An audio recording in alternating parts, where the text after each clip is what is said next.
Good afternoon, all. CamelbackTrading.org coming to you this Wednesday afternoon, September 22nd.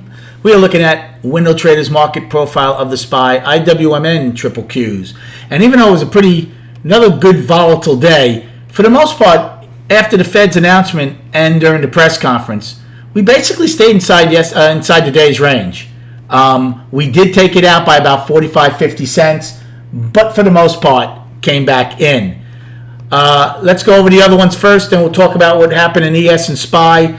So triple Qs go out. They only go out 8 wide. They held their trend day. Believe it or not, ES and SPY had 4 sets of single prints. That got filled. Triple Qs had 2 sets at one point, hold 1. So they do go out trend. So they have single prints. They only ended 8 wide, the day's high and low. Russell came out of an inside day to the upside. Never looked back, but they never were able to hold a trend, never really even went trend, although I think they did in J, but failed it. They end 10 wide, afternoon pullback in J, the high and the low. Now SPY and ES. Well, I said it's rare that we hold trend day, the day when the Fed is speaking. Well, my lord, we had 4 sets of single prints as late as F time frame, 2 hours before the Fed.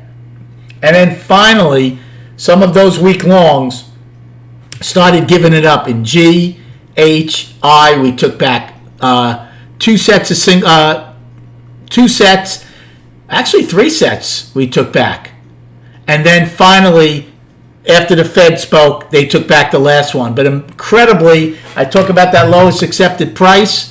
We got it by a penny, which turns out to be our afternoon pullback low. And by the way, I nailed that with a 50 call play. Thrilled on that.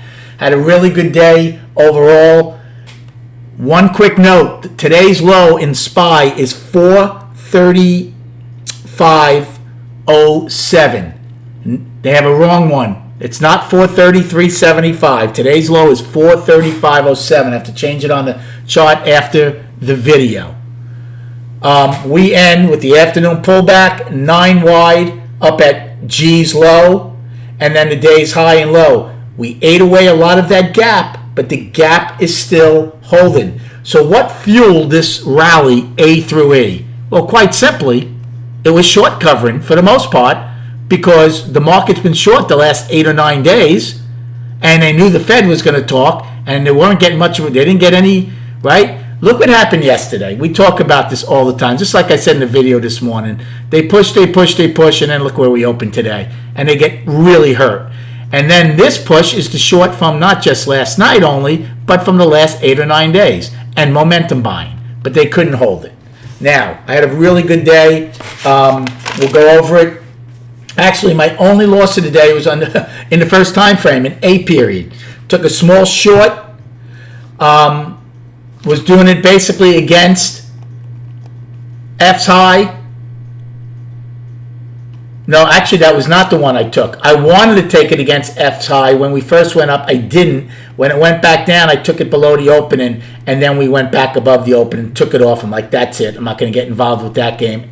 So it was a small loss on the 437s. I was looking for a long when we got down here, because remember the POCs were different in SPY and ES. SPY got their POC from yesterday. ES did not. If they had gotten it, I wanted to take a long. Didn't get it, didn't take it. Then I went long, B and C. Played it from the long side. We had the lowest accepted price. I bought the 436 calls in B. I had the 436 calls in C. Did a lot of nice scalping. Every pullback in B bought, went up. Every pullback in C bought, went up. Now, I did take them off finally when we took out yesterday's high. And I did not get involved once we got into the gap, because at that point I'm like, well, it is Fed day. We do have 2 sets of single prints, but are we really going to hold them? So I was like, let it do what it wants to do. And I watched D&E rip up. My next trade was a short in G. The market seemed tired. I'm like, well, now it's getting close to the time of the Fed. If these buyers are going to give it up now, it will be now. And I took the 440 puts, and it worked out as we went down in G and continued down in H and I. My next trade was in J. First time it got down to around the single prints, took a long, bounced off it. Those were the 437s. Came back again in K, Took the bigger one, 50 lot, boom, bounced right back up to it. I said, the odds are we're going back to park, and we did. So we nailed the afternoon pullback low to the T with the 437 calls. And then after that, I took one small put and L against value high, which backed off, which made me some money, and that was it.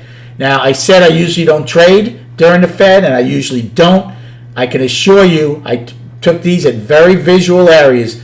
The 1 in J was a small one. The 1 in K was bigger because I thought we were going to go back to POC because we had a wide POC, and I thought this is a great risk reward against B's low. Take it here, out below the opening, and it worked. And the short I took in L was small. So very good day overall. As far as destinations for tomorrow, we're 9 wide again, up at 438.28, which is G's low. Then we have today's high at 440.03 and then fill in the gap at 441.02. It is now only 99 cents. Then you should have these other ones, 441.99, 9 wide from the 17th, 443.24 afternoon rally high from the 17th. For the downside, we have the afternoon pullback low in K of 436.60. Today's low of 435.07. Daily low 433.07 and 428.86 daily low. So we have wide destinations again. So because we're getting these ranges, because we're getting this volume, these short-term algos can move, and as violent as they were, I mean, this is nonsensical trading. What purpose did this market do what it did when the Fed announced and when he did his press conference? What did it accomplish? Absolutely nothing. We took out the high today by 40-something cents. We went back, got to the lowest accepted price, and just went back and forth, back and forth. Absolutely mindless machines running the show. And then on the chart, real quick. So again, the monthly is balanced. It's a 3-month balance. Okay? Last month's low is 436.10. It's going to be very important by the end of next Thursday's quarterly close that you close inside of it. You don't want an outside month down. That you do not want. And then on the weekly, it's still down. As powerful as we've had the last 2 days, we're still down. The gap is still my main focus. And then on the daily, I'm calling the daily up. Now I have to fix that. It's not. That's a wrong low, 433.75. The daily was a 2-day balance, but now we came out of balance to the upside. So monthly is balance, weekly down, daily back up. But the gap is still my main focus, and then there's a lot of work to do above that. The 50, that last trend day, and the 20-day moving average. Really good day in the trading room. Kept a lot of spirited conversation going throughout this whole whipsaw in action. We have a great group in here. Come check us out at camelbacktrading.org. Have a great night, and we'll speak prior to the opening tomorrow.